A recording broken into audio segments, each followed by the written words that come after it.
ভারত মাতার পবিত্র ভূমিতে বহু বীর ও মহাপুরুষ জন্মগ্রহণ করেছেন।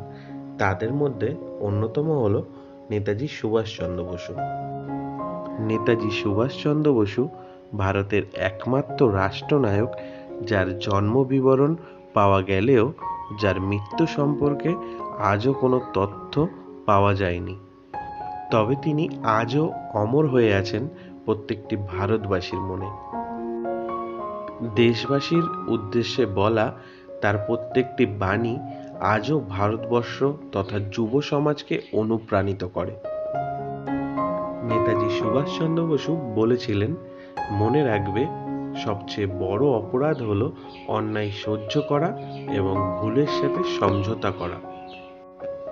তিনি বলেছিলেন, স্বাধীনতা দেওয়া হয় না, স্বাধীনতা ছিনিয়ে নিতে হয়।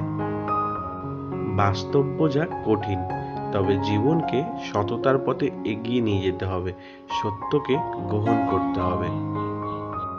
নরম মাটিতে জন্মেছে বলেই বাঙালির এমন সরল প্রাণ। তবে সংগ্রাম এবং ঝুঁকি যদি না থাকে তাহলে জীবনে বেঁচে থাকা অনেকটা ফিকে হয়ে যায়। নেতাজি সুভাষচন্দ্র বসু বলেছেন, ভারত ডাকছে, রক্ত ডাক দিয়েছে রক্তকে, উঠে দাঁড়াও, আমাদের নষ্ট করার মতো সময় নেই, অস্ত্র তোলো, যদি ভগবান চান তাহলে আমরা শহীদের মৃত্যু বরণ করব। ভারতের স্বাধীনতায় নেতাজি সুভাষচন্দ্র বসুর অবদান আমাদের কারোরই অজানা নয়।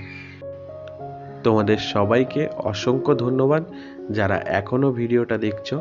ভিডিওটা শেষ করার আগে একটাই কথা বলবো, আমি গর্বিত, আমি বাঙালি, আমি গর্বিত আমি সেই দেশে জন্মগ্রহণ করেছি যেখানে নেতাজি সুভাষচন্দ্র বসুর মতো মানুষ জন্মগ্রহণ করেছেন।